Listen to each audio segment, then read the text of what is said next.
Which city clerk, Beth, please call roll. Demore, Present. Shields, Here. Wagner, Here. Present. Murphy. Present. We have a full quorum. City clerk, Beth, please call roll.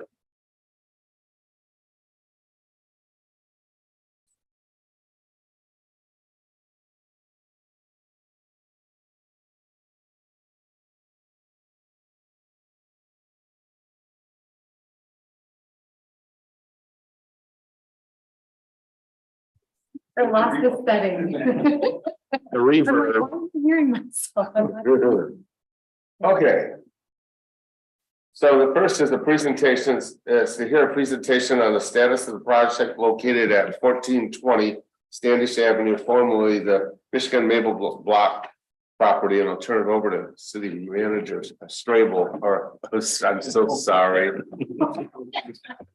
That's the first time that Starts with an S. in 2 years, a year. How long you been here? Yeah, a year. Just a name. It's just a name. I turn it over to our city manager, Horn. Thank you, Mayor. On the Zoom platform, we have Jeff Smoke with Great Lakes Capital. Jeff is, and I shared with you yesterday, I shared with you the presentation that Jeff's going to walk us through. So we can follow along with Jeff once he's up. I do want to introduce, I know he's not going to speak tonight, but in the back of the room, Brad Toothaker, another partner with Great Lakes Capital, a new resident to the area, lives up here now in Petoskey area. So we're certainly glad to have him join us as well. He'll be a part of the project as well, but Jeff's going to start us off walking through the project. Obviously, we have Mac in the building as well. We all know Mac. Mac will help answer any questions that the council may have, as well as we talk through this project. But we'll turn it over to Jeff, and we have the screen up with the presentation. You can just kind of cue us when you're ready to move forward, and we'll walk through the presentation. Perfect. Thank you, Shane, for the introduction. Appreciate that. And good evening, council members.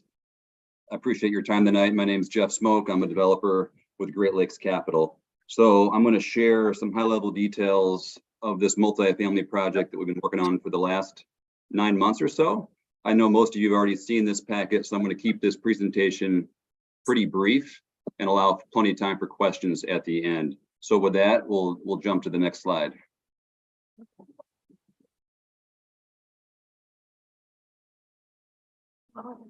Yeah, it's just a PDF. Perfect. I think we're all aware of the dislocation between the supply and the demand, of affordable housing across the region, and especially in northern Michigan. We started in northern Michigan with a project in downtown Traverse City, and this site was actually brought to us by Dan Leonard of the MEDC as a redevelopment ready site. We'll dive to the next slide, please. So here's just some high-level details. We are proposing 204 units with a mix of 1 and 2 bedrooms across 7 apartment buildings.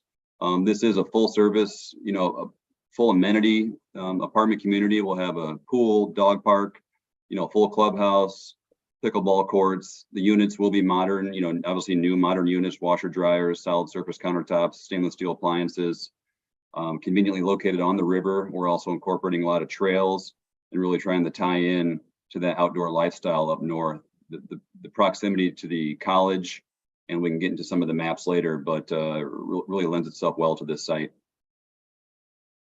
Next slide, please.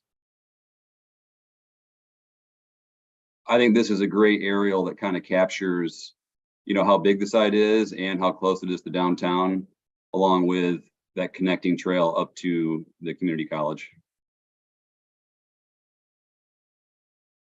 And this picture, this aerial really shows, how much demolition there's going to be here. We have over $3.1 million budgeted for just to demo the site and get it environmentally remediated. And we can get into some of those details later on what kind of contamination is there with MAC. But this whole site would be demolished to pave the way for the brand new, master plan development. we looked at trying to save some of the buildings, but it really just doesn't make financial sense to be able to try to save anything on the site.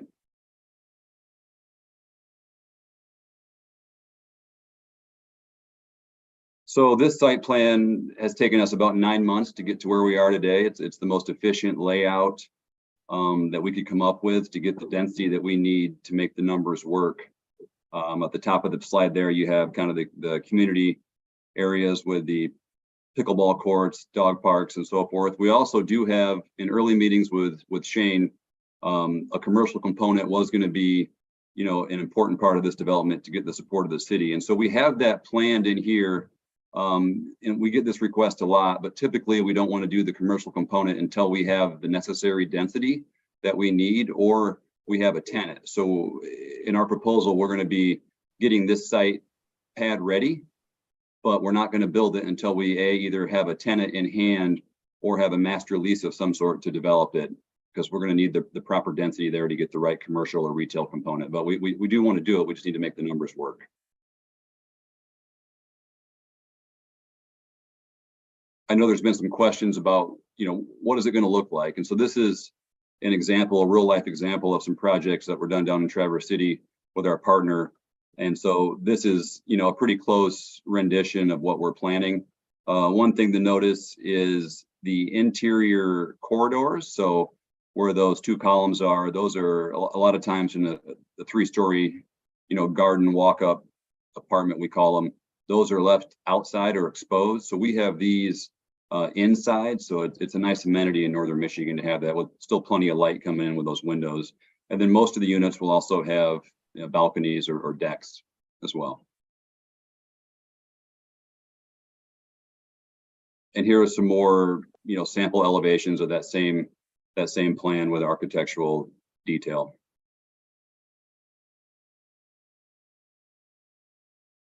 And then just some more floor plans so you can kind of capture. They're pretty standard, they're in the 700 to 1100 square foot range.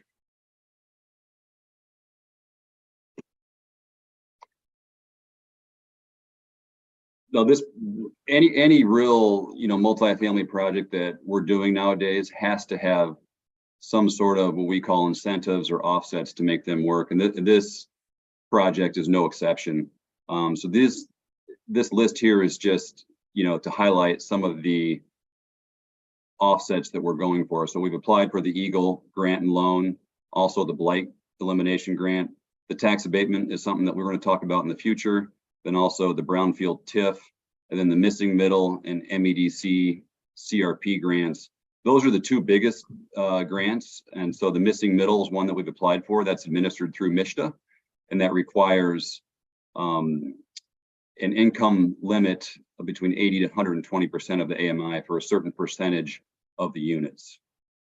So we're going to need to utilize probably a piece of all of these incentives to make this project work. And in a couple slides, we can get into the financial details.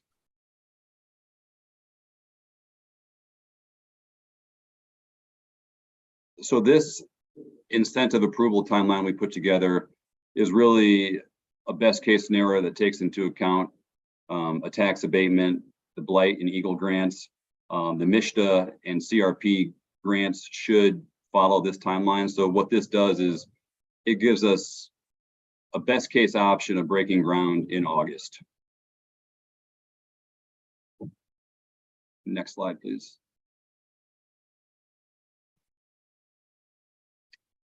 So this page, we attempt to quantify the impact of the various incentives on the project. I know there's a lot of numbers here and it can get a little confusing, but real high level, I'll try to walk you through it. So we have a target yield on the total investment. And right now, on the left column here, you can see our total development costs are about $51 million. And when you factor in the income, that comes out to about a 5% yield. So our target, and where do we get this target? The target is the internal rate of return that's required by us as a developer and our banks to finance the project. And so we need to lower those development costs by about $13 million. So it's a pretty significant gap. And this is pretty typical, honestly, of all of our projects. There's always this kind of insurmountable gap at the beginning. And then through the various grants and resources, we're usually able to mitigate that. So if you could scroll down just a little bit. There, perfect. So the current grants that we had up in the top there are just estimates for now, and they're placeholders. We don't have any of those awarded to us. We've applied for them, but those would total around $5 million, and that leaves a remaining gap. And some of those remaining gap can be mitigated through the TIF, which we're working on as well. We're working on finalizing our numbers right now on what's our eligible reimbursement. Then also we took the net present value of the tax abatement, and that's what gives us there. And so the remaining financial gap is still something that we're working on, and that can be done through various ways, whether it's, VE, lowering construction costs, and fine tuning the rest of the incentives. On the right-hand column at the bottom, we have some of our notes. We've reached out to the assessor, and we've had good dialogue so far. He's currently getting us an estimate on these taxes, what they would be. We plugged in kind of a boilerplate estimate now that we use across the state, and so that could vary a bit.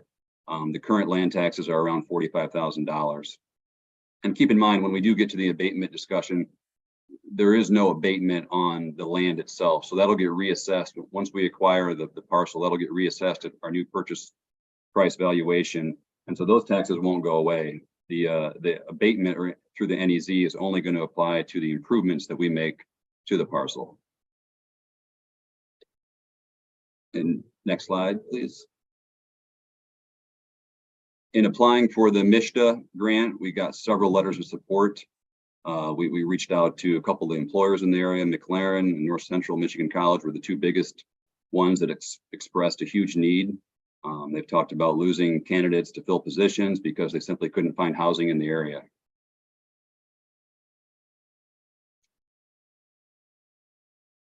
And we have a pretty solid team that we've assembled to complete this project. This is obviously not a small project at over $50 million. We have got JB Donaldson. They're constructing over 500 units right around the Traverse City area. So they're very familiar with Northern Michigan. We also have Mansfield, which is a local civil engineer and architect. And then the Rock Company is just going to be our property manager. And Great Lakes Capital, if you go to the next slide, I can share some high level details. We are a South Bend, Indiana based real estate development company. And I live in Michigan. I focus all my projects mostly in Michigan and West Michigan. So this kind of fits right in our wheelhouse, but we do a lot of these public-private partnerships and really take advantage of the incentives that the state is offering, because without those incentives, we wouldn't be able to do these projects. So with that, appreciate your time and happy to answer any questions. Councilor, do you have any questions you'd like to ask? Ms. Demore. Hello, Mr. Schmoke. This is Tina Demore. Thank you for your presentation. Understanding that the numbers that you have provided us are working numbers at this point, can you give us an estimate of the aggregate incentive amount that you are seeking from the city for this project? Thank you. Thank you, and that's a great question. So right now, we're still finalizing the TIF and the eligible activities that are in that. And so we should be able to shortly. So I don't want to give you a number tonight until we finalize that TIF value. But it would most likely come in the form of a tax abatement. So there's a couple different tax abatements out there, and there's also some new legislation, in the House right now that may get passed here by midsummer. And so we could also look at utilizing some of that. And what that is, they actually have certain legislation that's going to potentially be passed to allow to capture that gap financing that we need in a TIF. So it's a new tool. It's brand new, and they're still working on all the language and the fine details, but that could be an option as well. But the purpose of this presentation tonight is just to get you all familiar with the project at a high level, and then we'll come back with a specific ask once we fine tune our pro forma a little bit better.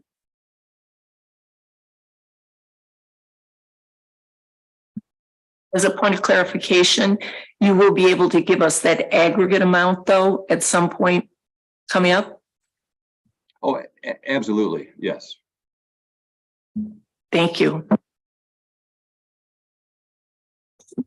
Thank you, Mayor. Thank you, Mr. Schmoke, for the presentation. I want to start by saying really excited for this project in our community. Clearly, it's more housing units are needed.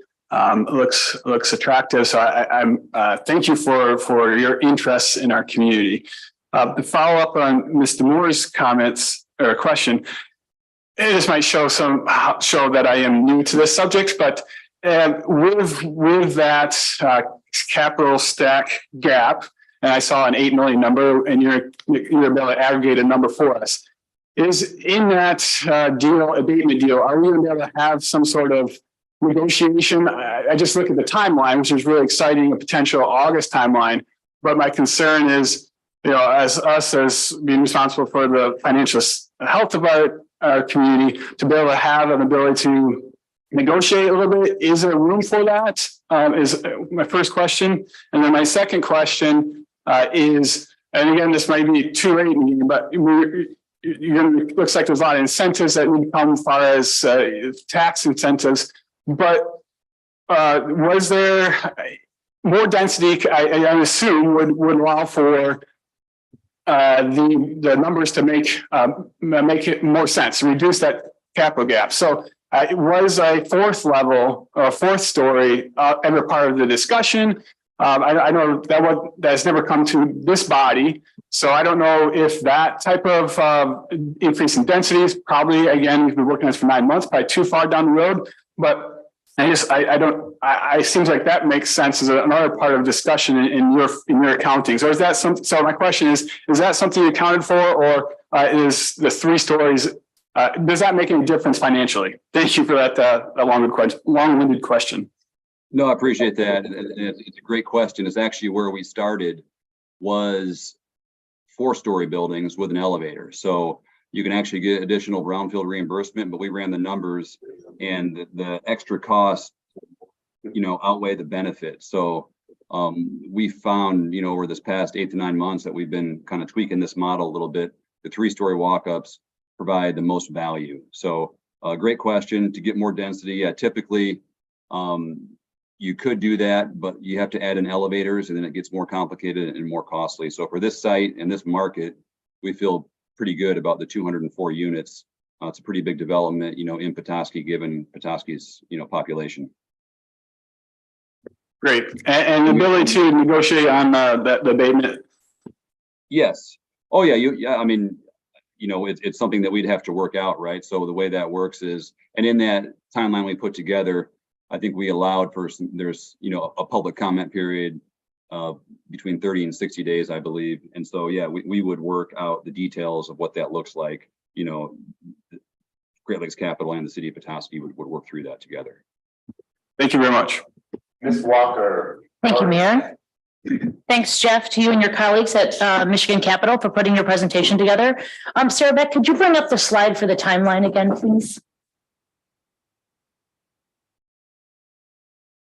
So looking at the incentive approval timeline, that is a pretty tight schedule for approval. I guess I'm just wondering, in terms of acquisition of the property, have you folks already purchased the property? Is that already a completed financial transaction? No, it's a great question. And no, we would not purchase this property until we have all the incentives lined up. There's simply, with all the environmental issues, there's just too much liability and it's too big of a risk to acquire the parcel until we have all the incentives lined up. Okay, and that's pretty common in these size of developments. Absolutely, yes. Okay, and if I may, Mayor, I have a second question. Thank you. And so in terms of this timeline and the purchase of the property, the next step here, which we're seeing on the timeline, would be Thursday, April the 27th. You're planning on meeting with the Land Bank Authority for the approval of the blight elimination grant.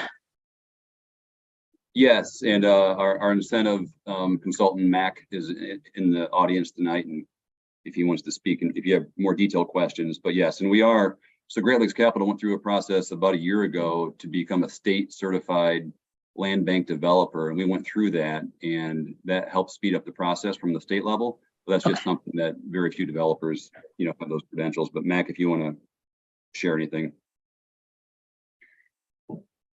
And then my second question, I folded in there as well, is in terms of where the pro forma is with Mishta, if that's like something that is being worked on now in advance of the purchase of the property. I'm just kind of wondering about how that piece would fall into play as well. Thanks. Sure, great question. So we already submitted our missing middle. It's called the Mishta Missing Middle program. So we submitted our full packet and application with, the various due diligence documents. We've already submitted that probably 3 or 4 weeks ago now. And so our next award that we'll apply for is through the MEDC, and that's through the CRP program. That's how I was originally introduced to this project. So there's two incentive branches, or, 2 housing groups in Michigan, or that support it through various incentives. Mishta is one, and then the MEDC is the second. And so we're applying for grants through both. Thank you. Mr. Wagner, Couple of things. We'll hear from Mac. I think that was suggested. you didn't want to speak? Sure, I was. Okay. Mr. Smoke said Mac could comment on some of the. Right, but then Yeah. he didn't say. Oh, No, I just answered the question. Yeah, the blood elimination grant, actually, the guidelines haven't come out. I thought they were going to come out Monday. They haven't come out. We're going to go to the Land Bank Authority, but that grant application goes through the Land Bank Authority. If they're not out, we might go to the May meeting for that, but that's through. And so, for this, we tried to provide kind of an approach for those items, which would be at the council's purview as well, which is, the Eagle grant that's involved that is coming through you. You authorize the proposal. We're working with Eagle on that. The Brownfield plan, which would come through, and any tax abatements. The one question I want to provide kind of a context for the city's contribution, basically for that. All the other kind of the blood elimination grant, the Eagle grant, the missing middle and CRP are all state funded dollars there. And so what we're looking at in terms of an ask is we estimate roughly $500,000 in taxes for the annual tax bill for that. And so that would either be in a brownfield reimbursement request or in a tax abatement. So if there was an approval of a 50% tax abatement, the tax revenues would be $250,000. The city's share of that is about 30%. The others are state taxes and other local taxes. So it would be about 30% of the tax bill, which would be the maximum ask and maximum contribution by the city, if that helps. We don't know that yet. That's kind of what we're working out, depending on the eligible activities, depending on the other grants and that sort of thing. It would be an extended period of time, I'll say that. Well, the abatements for MEZ are 12, the request is 12 years. Yeah, for the residential is 15. Excuse me, it's the other way around, 15 and 12. And then it would kind of depend on the numbers and how long it would take to reimburse those eligible activities, somewhat dependent on the other grants. Has the city or have you come up with, has anybody come up with an idea on what the yearly taxes would bring into the city for this development? But it would be about 30% of $500,000.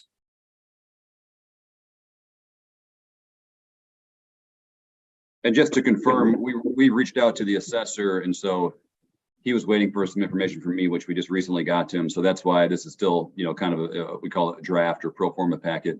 So once the assessor gives us, a tighter guideline, we'll be able to assess those taxes, much more accurately. Okay. Mr. Wagner, I'll state the obvious, that there are no taxes if there's no project. There's no project, there's no incentive. So that's part of the piece. everybody knows that. For sure. I just want to say, John Murphy, Mayor, I think this is a really great project for the city. I think it's great for the individuals that we have a shortage of housing for not just our seasonal, but our full-time employees at everything from restaurants to shops to store, you name it, even the city employment opportunities. And I look forward to getting more into the numbers so I have a better understanding. I know a few years ago, Mac, you'll remember we did the Great Lakes Arts Center.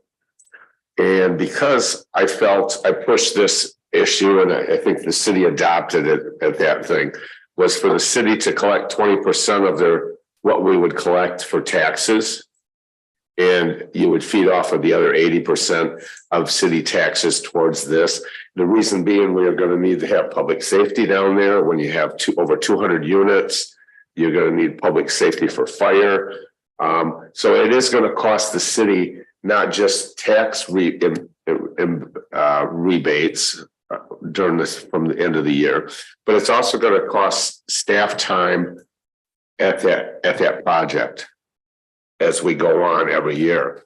And I think that was one reason the city council in the past went with a 2080 out at the Art Center, because the Great Lakes Art Center, because we realized we were going to have public safety out there at times, be it car accidents, be it emergencies, secure, whatever, for whatever reason. I feel we're going to have the same responsibility of city staff handling operations of what's going on there well after the developer and you guys are long gone. And I think it's important for us to thereby somehow be cut into this picture of tax abatement piece, that we should get some of that yearly taxes. That's all. Just throwing you up with that as my 2 bits for this. I think this is a great project for the city. I look forward to working with you guys, continuing this project. We've waited a long time for it, and I just hope that we can work out together to make this all happen. Mr. Wagner? Thank you, Mayor. Thanks for the great presentation. I've been optimistic reading about Great Lakes Capital, that this is your kind of project. And I started in city council January of 2020, just in time for a pandemic to happen. And supply chain issues, material costs, labor challenges. I would love to hear kind of how things are going now. What do you see happening in the economy? I assume it's Mr. Smoke, but whoever you choose, what's happening with all of those things, material costs, and it looks like maybe you have your own labor. You could educate us, that'd be wonderful. Thank you. Another good question, one that we get a lot. It's a pretty common and understandably a concern. You read about that in the news, price hikes, inflation, steel costs. We are continuing to move forward with many of our projects. The interest rates do make these times a little bit more challenging, especially for the construction interest. You're seeing construction pricing stabilize to some degree. Lumber came back down quite a bit, steel's up a little bit. So you're seeing the pricing stabilize. It is more expensive to do projects now, right? So the interest rates, more than doubled in the last 18 months. So that's a big challenge. But there's also, room for opportunities. The MEDC has a great loan program where they charge 1% interest. So that becomes a lot more impactful, when we're talking about 7-8% interest rates on our construction loans. So overall, we're still moving forward with projects. You got to sharpen your pencil a little bit more to make them work.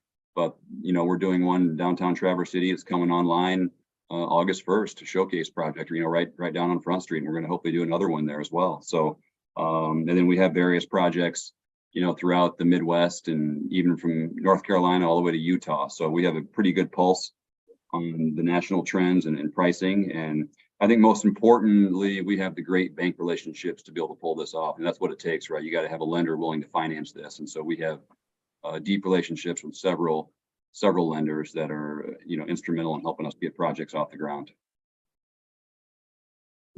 Thank you. Sounds optimistic. My hope is after this project, you will come back to Petoskey and say, boy, that was so good. It was such a great project. We want to come back for a second run with you guys. And I'm sure we can find some land for you to do it in too. So thanks again, Mr. Smoke, for your presentation. We look forward to working with you in the future here. Excellent. Thank you for the time tonight. Really appreciate it. Okay.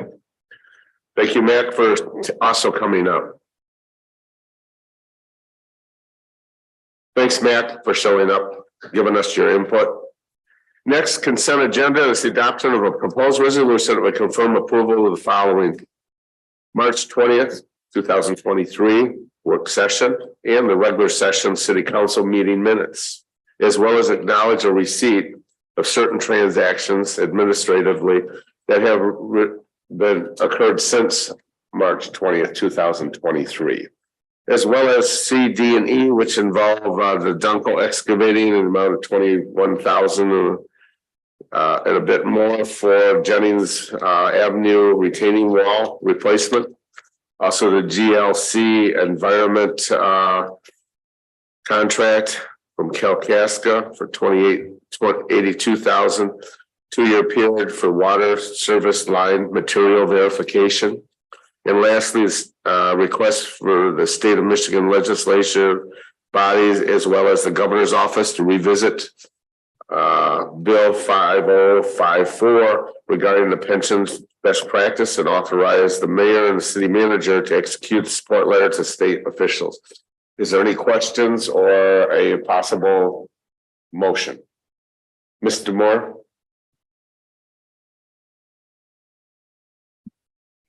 I just have one item for the minutes. Okay. This is on page 9, the very bottom paragraph. At our last meeting, I posed a question to Mr. McClellan about whether or not there were any other entities that could approve or be a guarantor on the loan for the project we just discussed. And he enumerated 2, Emmett County and the Emmett County Brownfield Authority. Emmett County is missing from the minutes, so I just would ask that that be added. Thank you. So it would read Emmett County and Brownfield Authority. That's correct.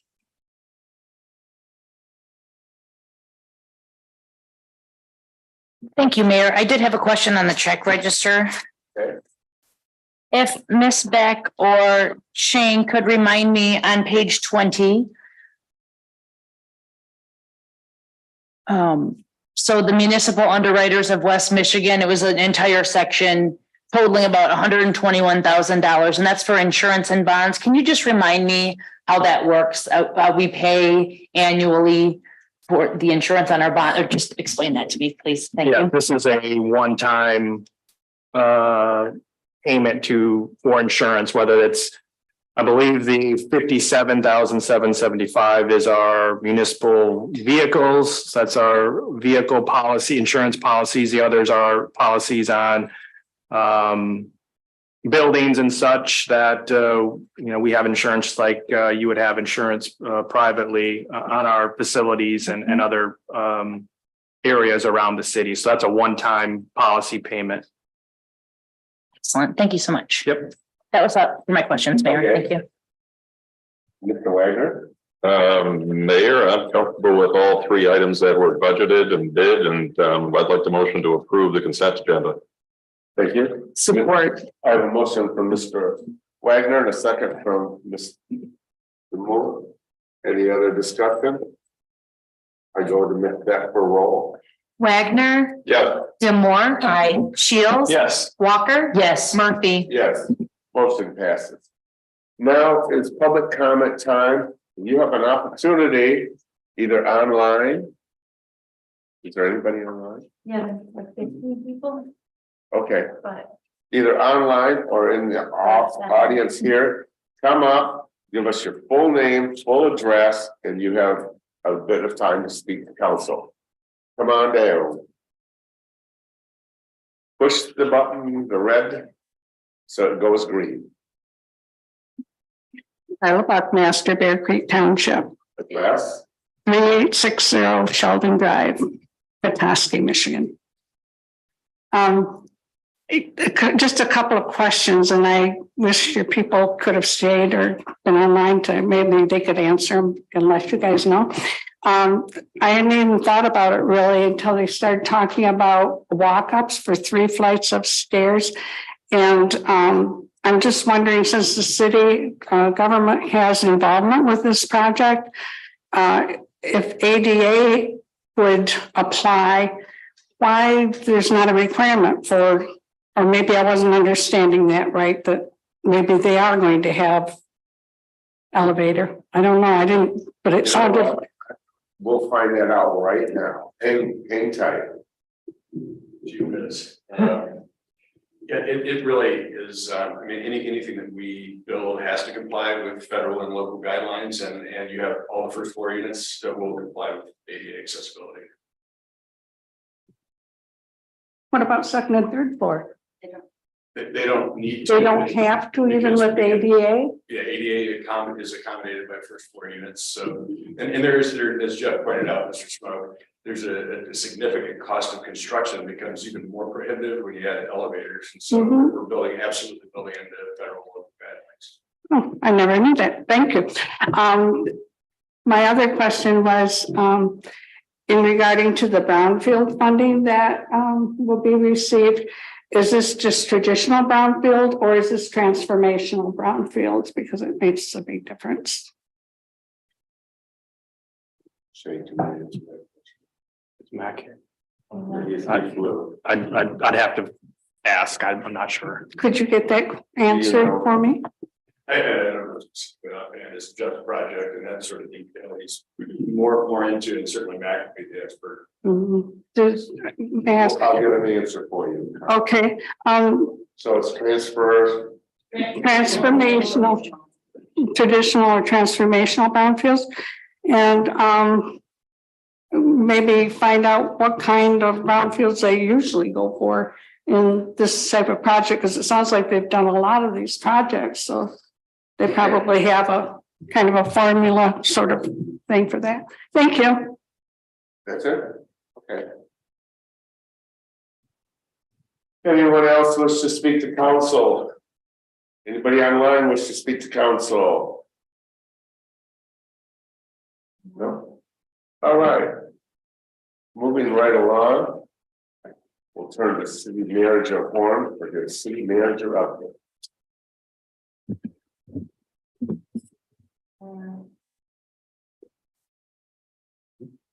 Actually, I have a question, Mayor, about the agenda.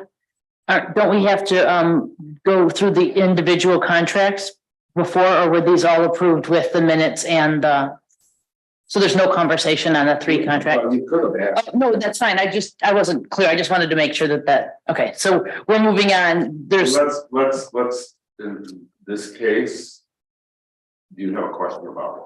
no, I just had a question about process because I know that we just voted to approve the minutes and the administrative transactions, and I just wanted to re-articulate that we also approved the 3 C, D, and E at the same time. Okay, We said okay, approval of the following.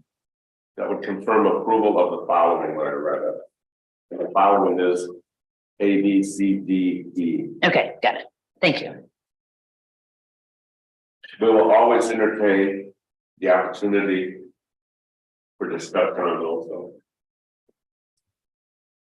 Okay, then if I may, Mayor, I do have a couple of questions on Go for it. C, D, or E. Okay, the first one would be in regards to the Jennings Avenue retaining wall replacement. Yes. My question was, the package, Property. yes, correct. The package went out to bid and the person that was or the excavating company that was selected was Dunkel. So for the total of $21,724, and then $17,000 worth of material will be purchased by the city, and then the estimated $10,000 for the installation of the sidewalk. Site restorations will be done by somebody else, and that'll probably come out for bid later on. But my question was when Dunkel and Spearling and Hoffman and Tricone and Team Elmers were submitting their bids, was it all apples to apples, or were they including certain material costs embedded in those bids? Yeah, the specifications were the same. So everybody submitted was apples to apples. So we're just talking about the removal and replacement of the retaining wall. Excellent. Okay, that answers that question. If I may, I do have another question, Mayor. Thank you. Moving on to the other question about the City Park Grill rental rehab. I had a question about the bid process. We're not there yet. That's on new business under. Okay, thank you. Okay, so that would, the GFL 1 and the HB 5054. Okay, those were the only ones under there. Okay, thank you. Those were all my questions, Mayor. Appreciate it. So. We'll go back to the city manager's updates. We missed April's first meeting, so I wanted to highlight our April birthdays, staff birthdays and anniversaries. So you can see that list there. Many staff members celebrating birthdays for the month of April, and then work anniversaries. We had a few work anniversaries this month as well. So we appreciate the longevity of our employees and that they've made this their career, and we certainly congratulate them and support them moving forward. So this is their recognition for the month of April. Few public meetings yet this week. Tomorrow night, we have our Downtown Management Board meeting. That's tomorrow at 6 o'clock. Very light agenda, really just running through monthly reports. No new business as the agenda was released at the end of last week. Planning Commission this week, also on Wednesday of this week at 6 o'clock. We do have a zoning rezoning request for 1624 Clarion Avenue from R2 to industrial. This is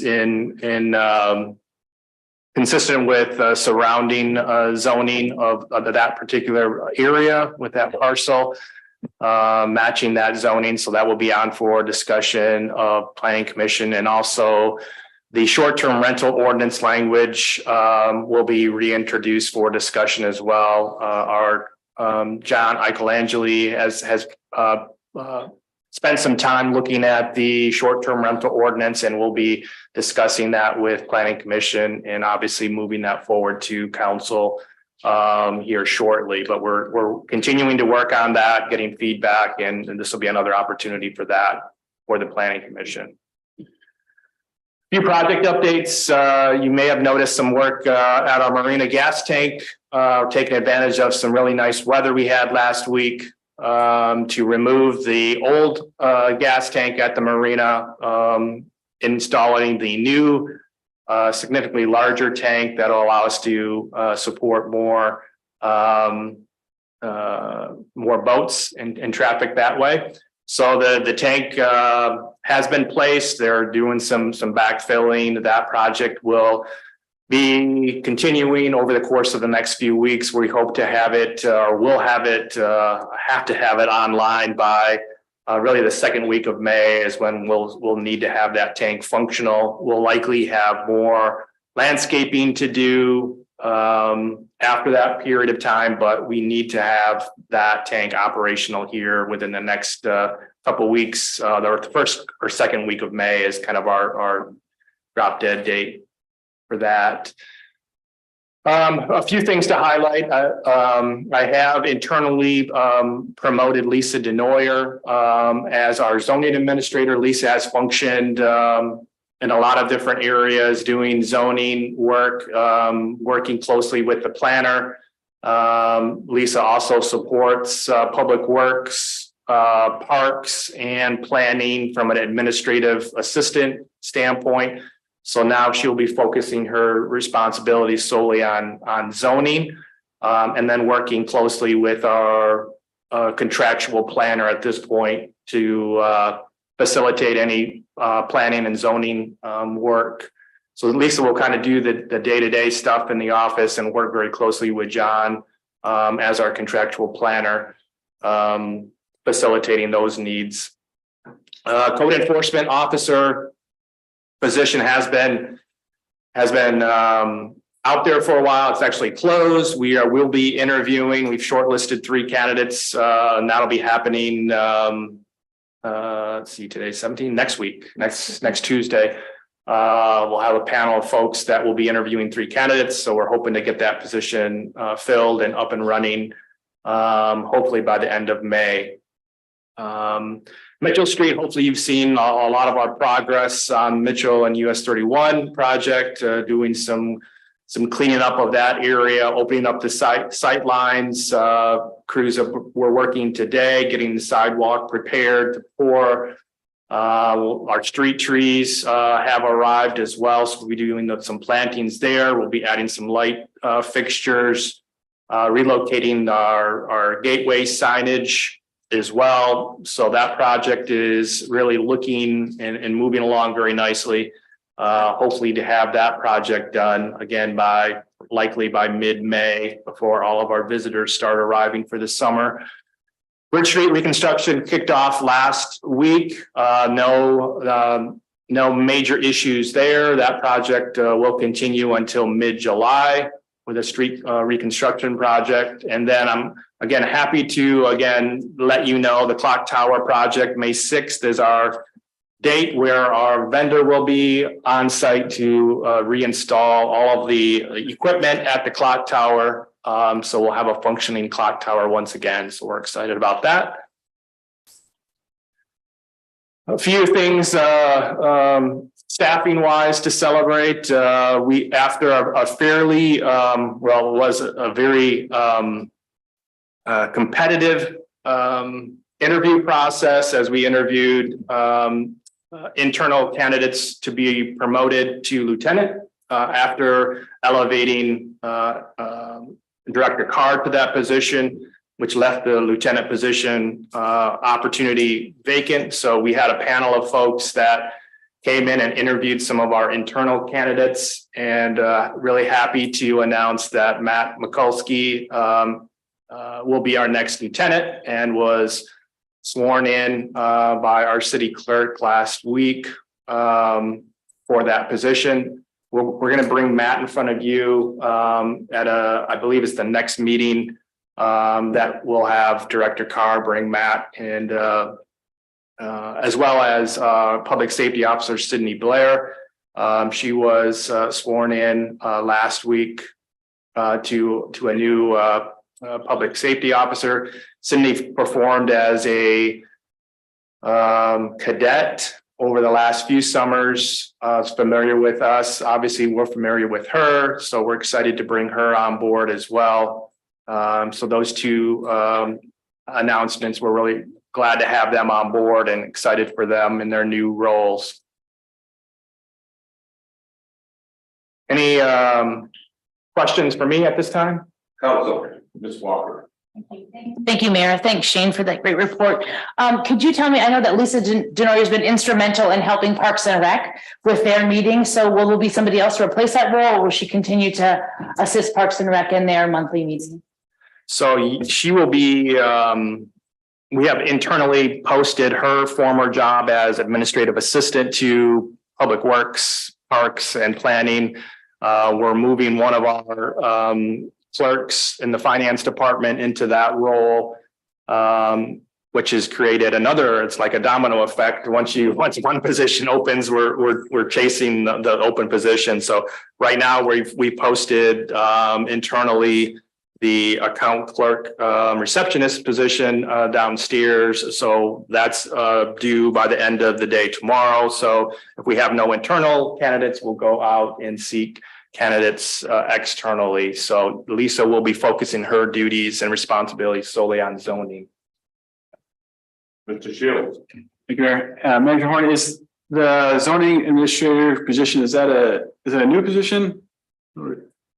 It's somewhat new. Well, it's not really new, I guess. She's doing a lot of that responsibility already. So it's just kind of focusing her responsibilities solely on that responsibility instead of a lot of times what happens in local government, in my experience, is when there's something that needs to be done, it's just kind of added on to someone's responsibilities. And so that's kind of what has happened in a lot of cases where we kind of just keep piling on to the same folks. And after a while that creates a burnout situation. And so Lisa will be focusing her responsibilities on zoning admin work.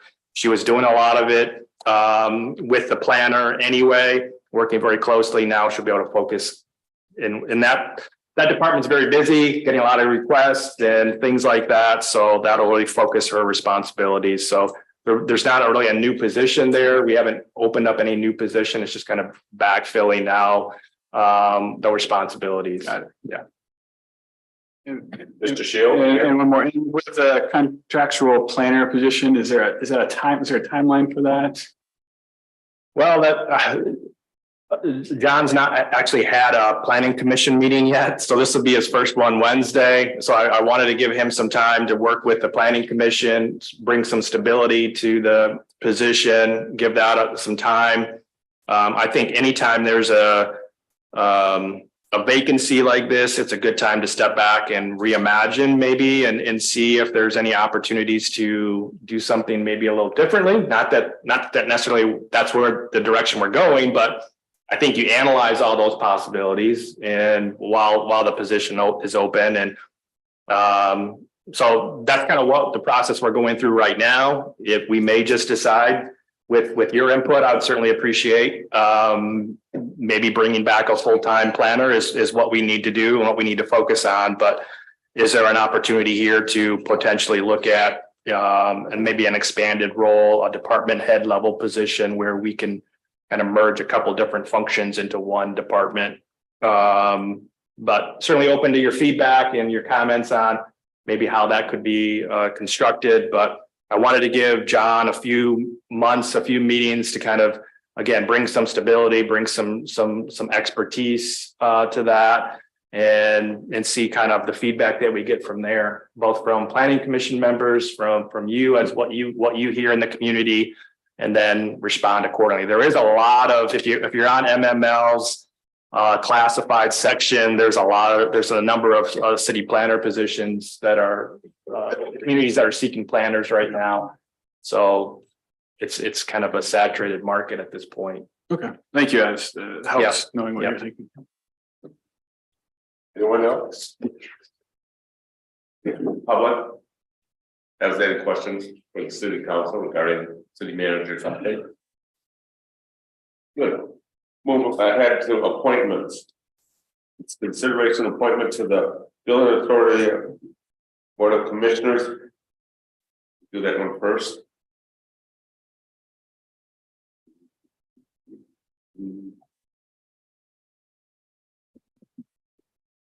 And that's the approval of Alan Berg, city assessor, to fill a term until July 2025. Mr. Moore. So moved. Moore, second. Second. Shields. Take it to roll. Moore, Aye. Shields, Yes. Wagner, Yes. Walker. yes, Murphy. Yes. Next, I bring to you zoning board of appeals. The reappointment of Chris Hendricks at 506 Elizabeth Street to a 3-year term. That would end in April 2025. Miss Walker? Yes, Mayor, I'd be happy to reappoint Chris Hendricks at 506 Elizabeth Street, Ward 4, for a 3-year term ending April 2025. Okay. Mr. Wagner, support. Any other questions on this one, council? I go to Sarah Beck for roll. Walker, Yes. Wagner. Yes. Moore, Aye. Shields, Yes. Murphy. Yes. Thank you for your support. I don't think we have any openings on the.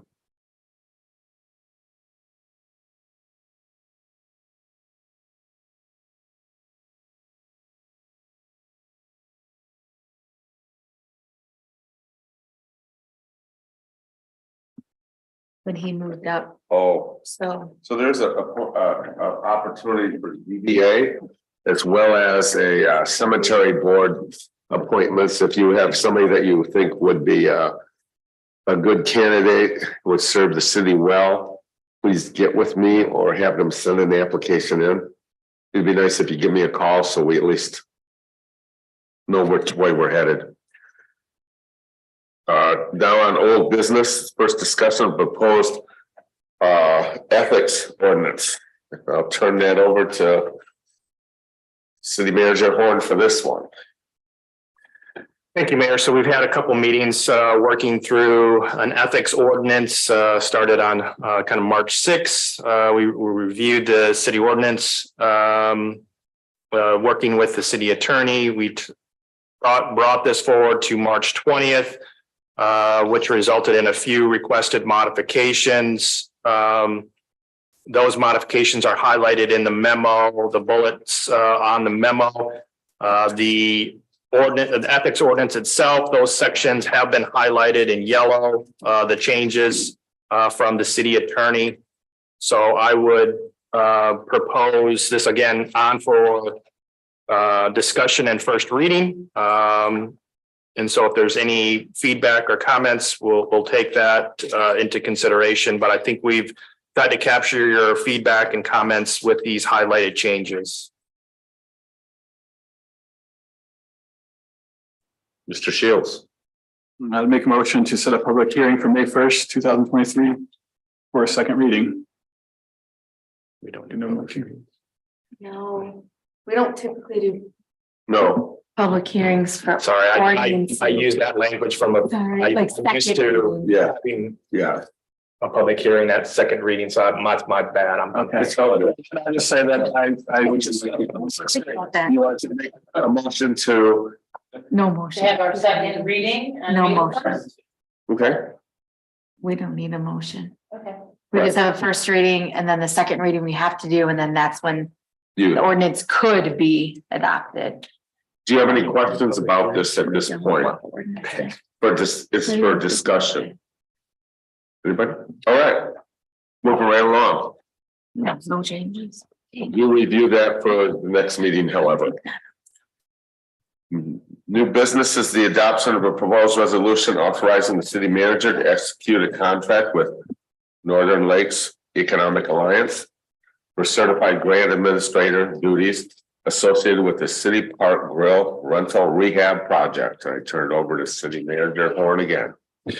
Thank you, Mayor. So as part of our rental rehab project for City Park Grill, this is again 5 units above City Park Grill. We've gone through a pretty laborious process through CDBG to get us to this point. I am beyond thrilled to have this in front of you, so maybe I can hand off some of this to Jessica, who is in attendance with NLEA. The grant does provide for this administrative effort. So this is a reimbursable cost to the city. This is part of the budget of the project. So as part of this project, there was a RFP that was submitted based on CDBG guidelines. So that was sent out. We had one respondent that was timely. We had one that came in after the deadline. I responded back to my contact, and he said that's really up to me whether I want to include that and consider it. I will say it was a cheaper proposal. However, the distance they were in Marquette. So they were doing a lot of things. We were going to be doing a lot of things remotely. And I just felt like this was a project that I needed more boots on the ground from a support standpoint. So we know NLEA, they're right around the corner. We have a good working relationship with them. Again, this is 100% reimbursable. There's no direct cost to the city. This is just we'll be funneling their invoices in for reimbursement through the grant. And so we're excited to have this in front of you to hopefully partner with NLEA to support this project from an administration standpoint, really making sure that all of the CDBG guidelines and procedures and policies are followed, and as well as record keeping going forward. There's some accountability, obviously, that's a part of this grant.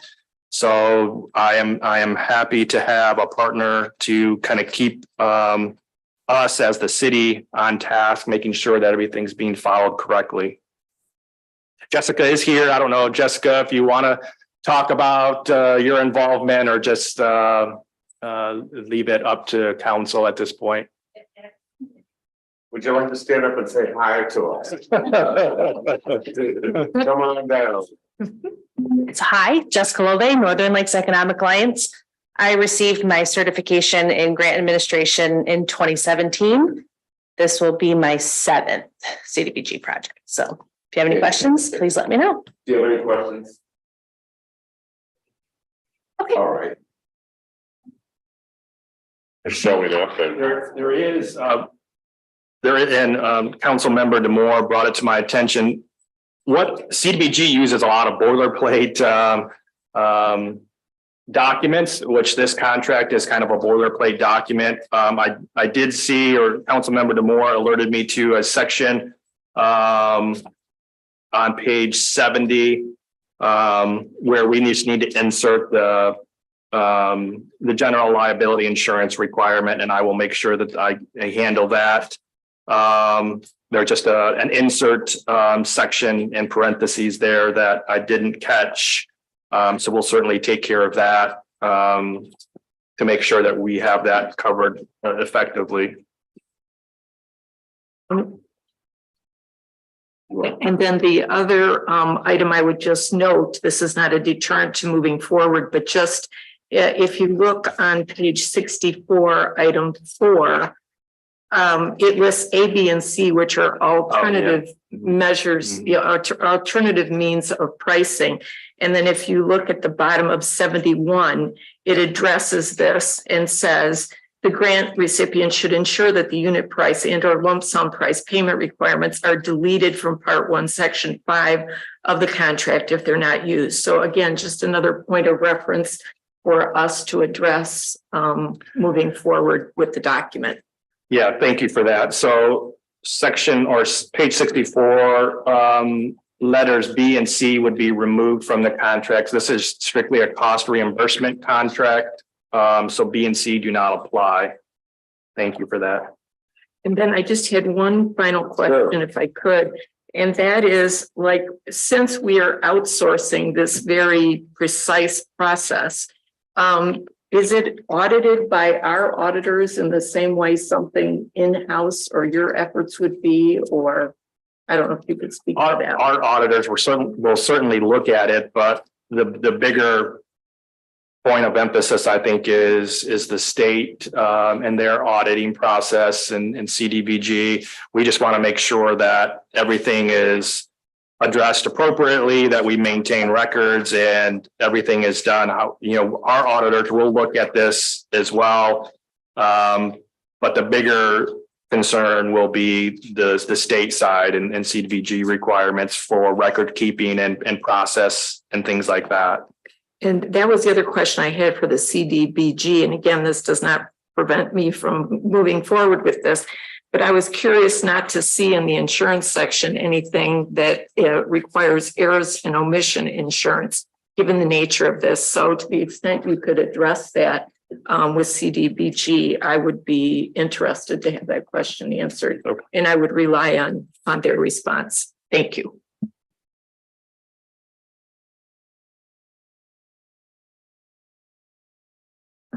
Thank you.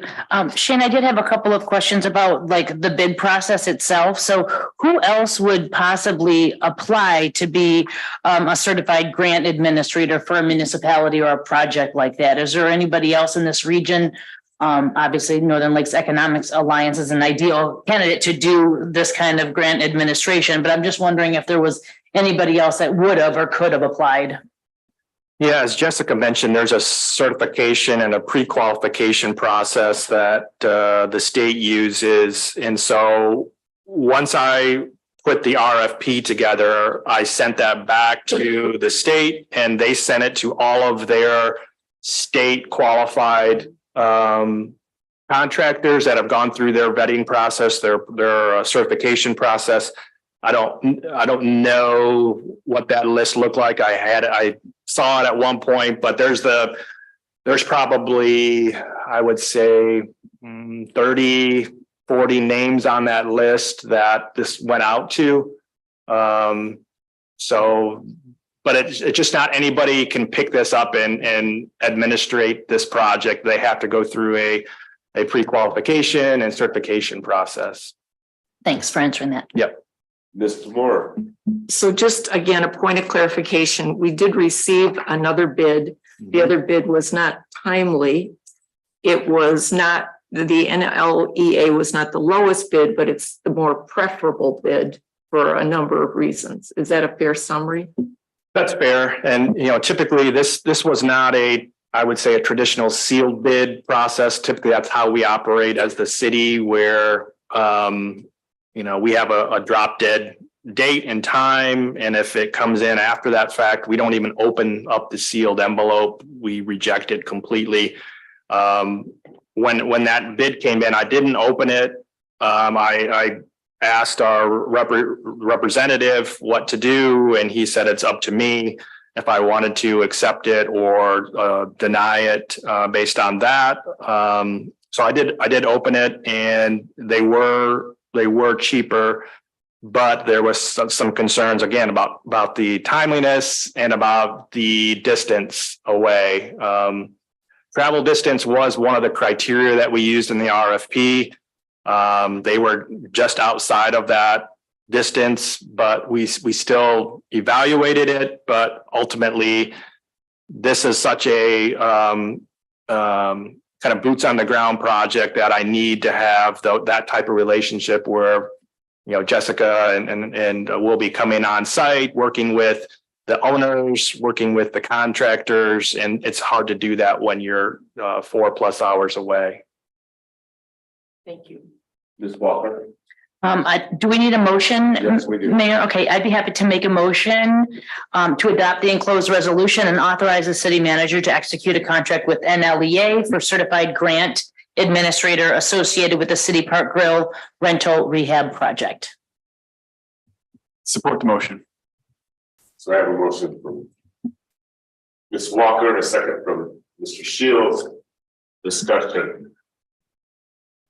Mr. Wagner. Just a comment that I really appreciate everybody's concerns and questions and clarification. That all leads up to, I'm thrilled that we're able to collaborate with NLEA in one more way. Anything else, council? The public wish to express, come on down, give us your phone name, pull it around, and hit the button so it goes through. Ella Buckmaster, 3860 Sheldon Drive, Petoskey, Michigan. You obviously know, but I haven't seen it, and I have read some about the grant. But if you could remind me how much the grant was for, and then also what the two bids were, and are those like solid bids so that they don't change as things go along? One bid was $25,175. Yeah, NLEA's proposal was what the mayor said. The other firm was about 13,000 and change. I don't know exactly what it was. But yeah, those were the two bids. And again, that came in late, and you know, there was a few other concerns, but those were the two bids we had. And what was the total of the grant? I forgot. The CBD grant. Yes. For the in the minutes. No, because we didn't. I don't have that off the top of my head. I probably should have that number, but I don't have it. I can get back with you. It's about a $1.1 million project overall. The grant amount from CDBG, I'm going to just roughly say is around 500,000. That's kind of what I remember. Yeah. And so the contract that you're going to sign, or not sign, you're probably going to sign, that 131,000. Thank you. Okay, thank you. That's not going to change within LEA if that's where you go. It's going to be there. And how much time do you anticipate that's going to take to complete? I mean, I don't know what is within the contract, the requirements of the contract that you put out for bid. Yeah, once they get started, it's about a year is what they're anticipating from start to finish, to rehab those units and get tenants in and kind of have a finalized product. So it'll be about a year. Okay, Mayor, but I mean, it's just now and then. I mean, can you give one example of what when they oversee a contract like, or oversee an award like that? What's one thing that NLEA will do? So they'll be working with the owners, working with the contractors, working directly with the CDBG contacts to make sure that there's a number of things that we still have to go through. Policy wise, making sure that the city has all the policies in place. So Jessica and I will be working closely together to make sure that our purchasing policies are there to support this. There's a number of things that even I'm trying to think of one right now, and I've drawn a blank.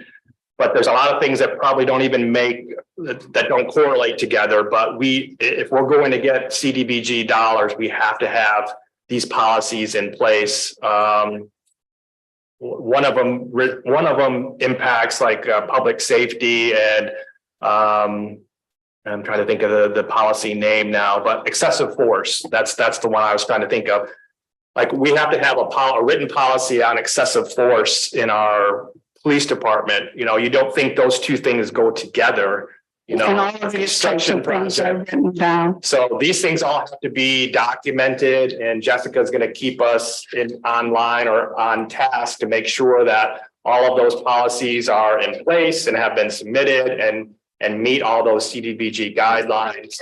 This one is not a Davis-Bacon project where it means we have to have a certain pay schedule. So typically if it's a Davis-Bacon project, she's also doing like interviews of contractors and their staff to make sure that they're being paid at certain wages that are that meet Davis-Bacon requirements. So, and Jessica, maybe you can fill in any other details that from a paperwork standpoint, she's just going to be keeping us accountable to all of the CDBG policies. Anything else you want to add to that? I believe we estimated about 230 hours total. There is some financial components. We'll help review the pay requests, make sure they are eligible activities, make sure it's paid accordingly, help with that in record keeping. There's also, because of the rent rehab program and income limits, we will help with those interviews, management company to make sure the tenants are appropriately reporting the income, whether it's the environmental, helping make sure it's in the NEC language. And the contract is that approval not with the ceiling. So it's billable by hour. We'll bill our hours according to that ceiling. Okay, no, but I'm interested in that. Thank you. Thank you. Thank you, appreciate it. Ms. Walker first, you have to be that first. Just to answer the question specifically that Ms. Buckmaster is asking, so the NLEA grant portion, or the NLE contracted amount would be $25,175. It was approximately 265 hours, so it broke down to about a 95 per hour rate. And they gave us a very itemized kind of schedule of all the things that she would be working on. So that's available on the website, and you can see how the man hours, consultant hours were broken down in the bid package. So that was very helpful in helping to make our decision. Thank you. Thanks, Mayor. DeMore. Yeah, Ms. Buckmaster, I was going to reference the same thing. It's part 3 that outlines the general scope of services and the payment schedule, and that you can access online. And then relative to your payment question, if you look at paragraph 4 there, you'll be able to see not only the total amount, but the process of how costs can be incurred, cost limits, permission to go beyond cost limits, et cetera. So just to follow up. Can I get that on the city website? Thank you. For the agenda. Sarah, can you tell me where? Yeah, so it's under the city council agendas and minutes page. So if you go to 417, click on the agenda, it'll be the entire packet. So this contract is in there. Today's date for, yep, the council packet date. Thank you. Under agenda. All right. Any other discussion? Ms. Walker wants to speak some more? I was just gonna make a motion, but I don't. Okay, go for it. There already is. Send it in the chat, that's what I was. Oh, excuse me, sorry. Yep, so there already is a motion on the table, Mr. Shields for this. Shields and And let's look at this screen.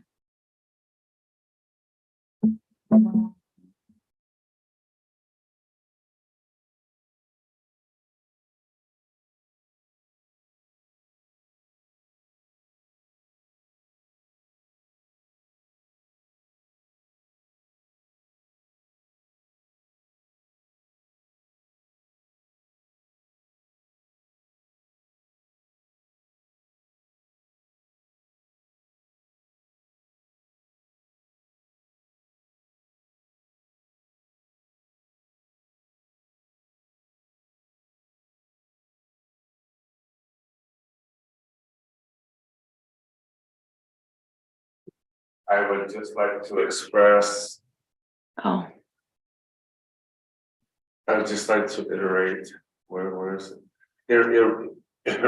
Reiterate relief and thanks to MLEA for taking over. Thank you, council. There you go. Let's go to roll, please. Sure. Walker, Yes. Shields. Yes. Demore. Aye. Wagner. Yes. Murphy. Yes. Last on the agenda, discussion on proposed economic development incentive policy. And provide direction to staff. Horn, take over. Yeah, so this is obviously just a discussion item. I anticipate that this will, we'll get some feedback, keep working on this document. I've tried to kind of remove some of the matrices that were in this original economic incentive policy and just boil it down to what are the priorities for consideration, what are the criteria that we want to consider when a project comes before this body. How does it align obviously with our master plan? What areas of town are we interested in really designating for redevelopment potential? What are our objectives? How do we evaluate projects as they're presented to us? And then talk briefly about the incentive programs that are out there at the state level currently. Briefly touch on those. They're, what do they provide the city? What incentives? What does that mean to the city? Using these type of incentives, and then I included a lot of the supporting documents that go along with each of these incentive programs, but really tried to focus this policy on the criteria and tried to, I think that's where, from a staff standpoint, we need to spend some time on.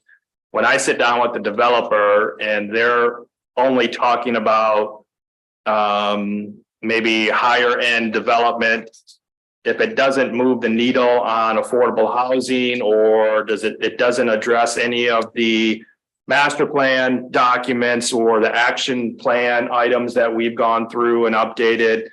How much time do we spend, in those type of projects? I will say, as we all know, we still need to pay our bills as a city. We still need to pay our staff. So we can't have 100% affordable projects, right? I mean, we still need those projects that bring taxable value into the city to support what we do and the service levels that we provide residents as well. So I don't want to minimize or eliminate those, but if we really want to bring incentives to the table, what are the criteria that is of interest to this body that we need to really kind of boil down and really start having discussion on? And I've kind of looked at a few of those. Some of these kind of have moved forward, and I'm interested in any sort of criteria that you all think we need to have in this policy to help make this as viable of a project as possible, as a policy as possible, based on the current makeup of council as it stands now. Obviously, this will be a living document, not because we may pass a policy doesn't mean it's going to be set in stone for the next 5 years. I anticipate that we'll continue to evaluate this and make tweaks to it even after we adopt it.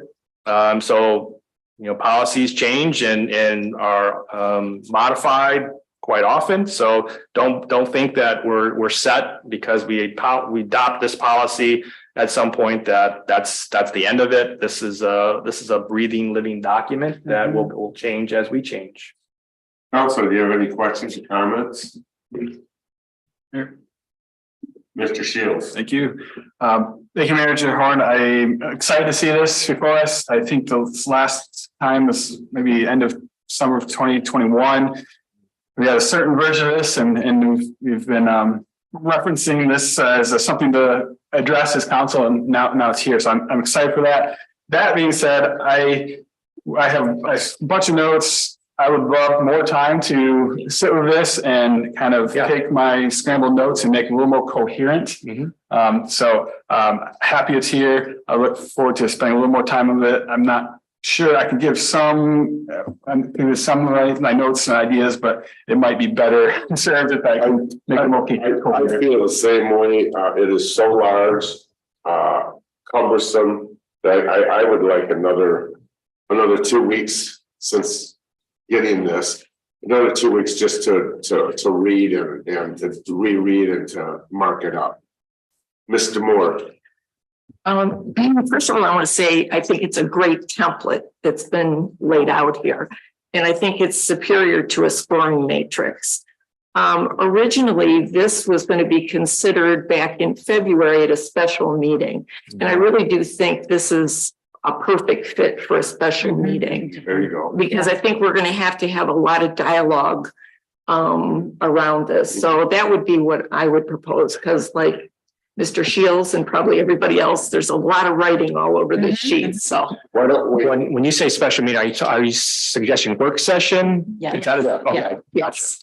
So, Yeah, I would agree. are you good with the work session on this? Yes, please. Because to spend time on this nitpicking or talking about this now, let's just, would you like to do this work session? Next year or this year? Oh,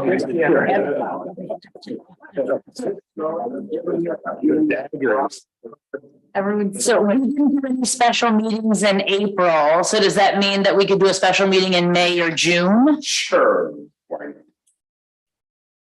So we have the 1st and the 15th. How about the 1st? How about the 15th? I'm fine with either one. I don't know where everybody else is Do at. you want the 15th to give you more time? Either one's fine for me. think, Shane? Good for me as well. Yeah, either one's. It looks like Mr. Moore has something to add. I can't do the 1st. It's law day. Official law day. That means that there's going to be an Ask the Lawyers. I probably should not announce this, hoping it goes forward. A free Ask the Lawyers event at the library from 4 to 6. Yeah.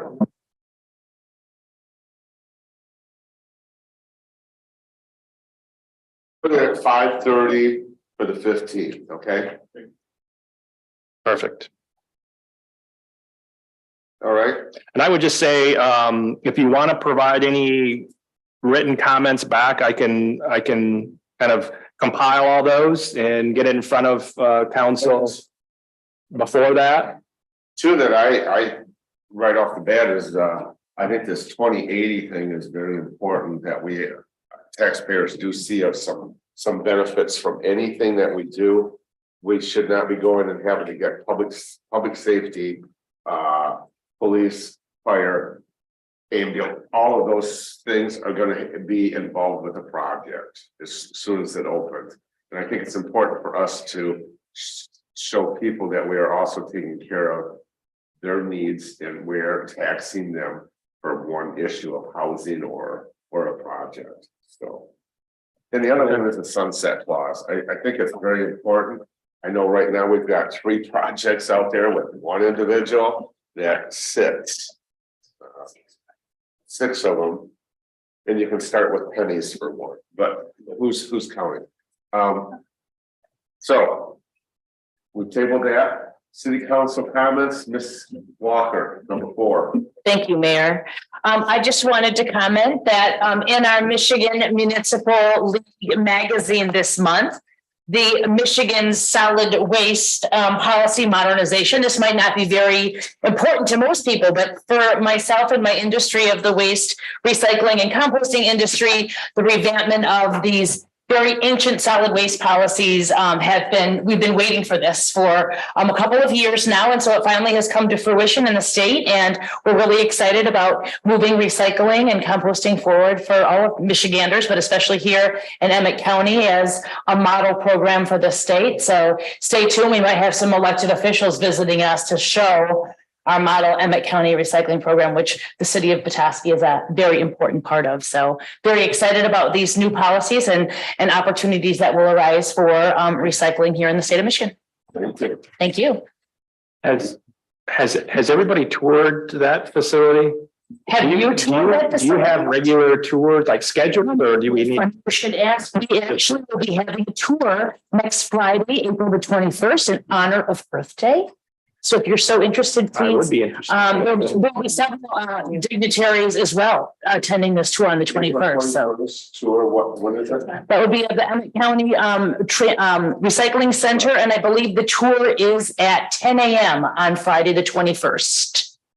Come see our robots. Do we need to like pre-register for that? You can sign up on the Emmett County Recycling Okay. website.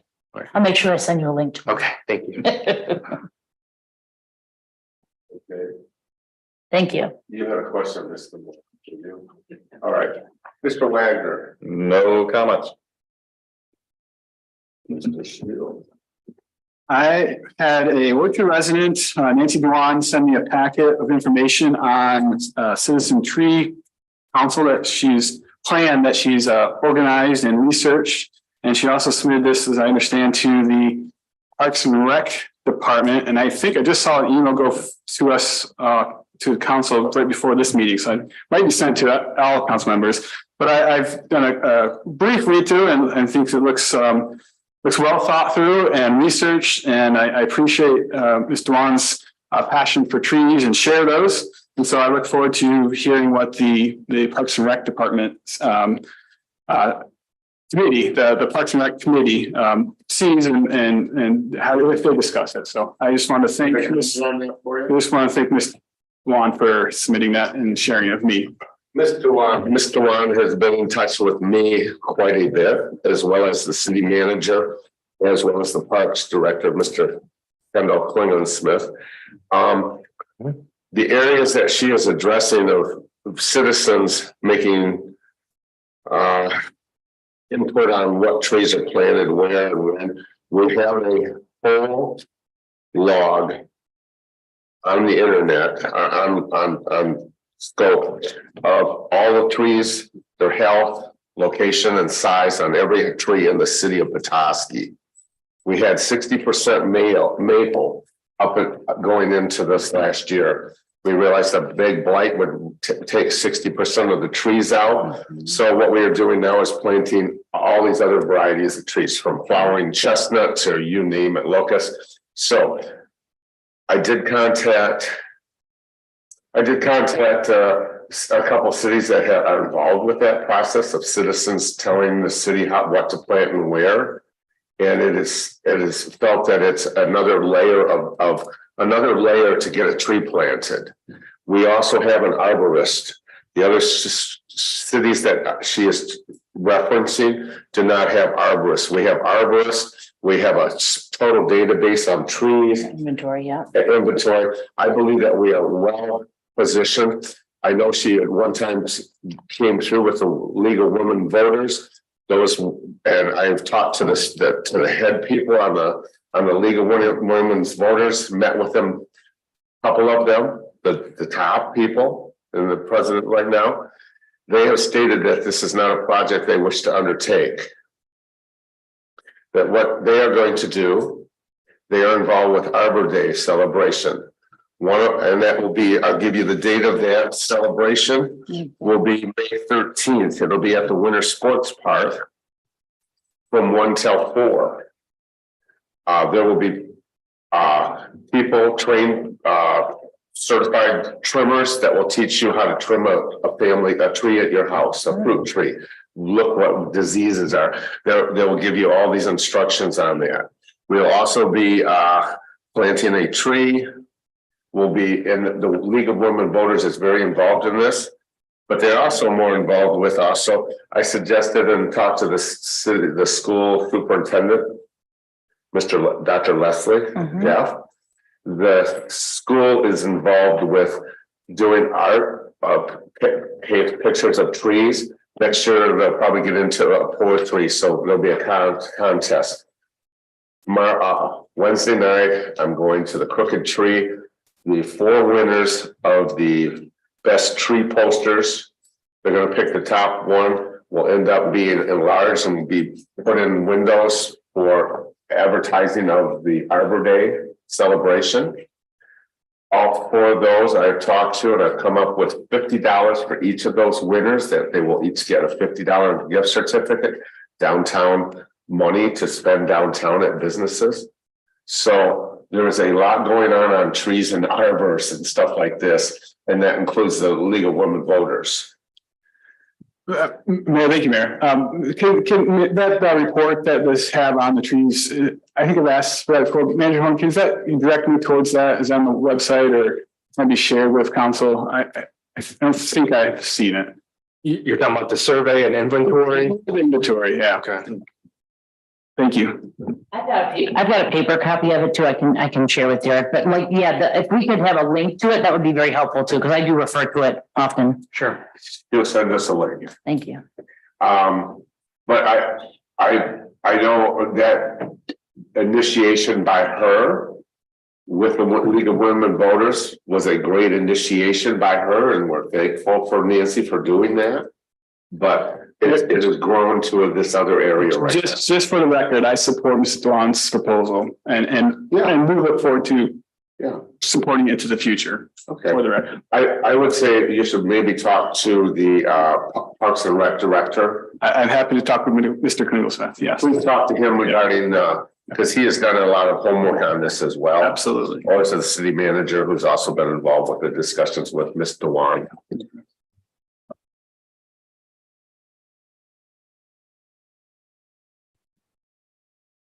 Just as a follow-up to our talk about an incentive special meeting or work session, for me, one thing that would be really helpful to just inform that further would be to get a document that gives an overview of the properties with existing incentives that has been extended.